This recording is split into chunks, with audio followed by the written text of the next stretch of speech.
A Cuban official and a government body have been sanctioned by the U.S. for suspected human rights violations in the country.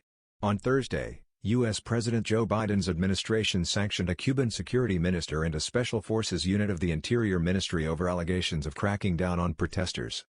Protests against Cuban President Miguel Diaz's regime canals erupted approximately 10 days ago. Cuba claims that Washington is to blame for the country's recent upheaval, which has resulted in at least one fatality, scores of injuries, and more than 100 arrests.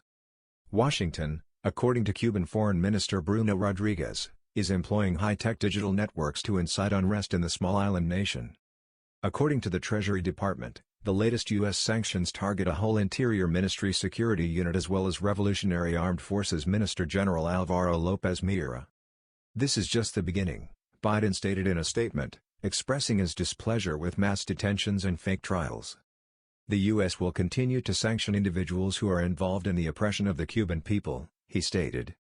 Biden promised throughout his 2020 campaign to reverse some of his predecessor Donald Trump's Cuba policies, but Thursday's statement implies there is little enthusiasm for a return to normalcy. Biden left all of Trump's harsher sanctions on Cuba in place after assuming the presidency.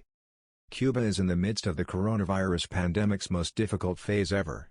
The Cuban government claims that the U.S. embargo is preventing the country from purchasing necessary weapons and supplies to combat COVID-19.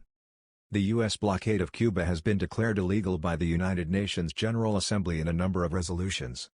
"We will work closely with our colleagues around the region, particularly the Organization of American States, to put pressure on the dictatorship," Biden said on Thursday. He also ordered a review of the feasibility of boosting the number of staffers at the U.S. Embassy in Havana, as his administration hopes that increased staffing will help it better promote civil society engagement in the aftermath of the recent protests. Rodriguez slammed the penalties on Twitter, calling them unfounded and defamatory, and urging the U.S. to impose similar measures to its own record of everyday repression and policy cruelty.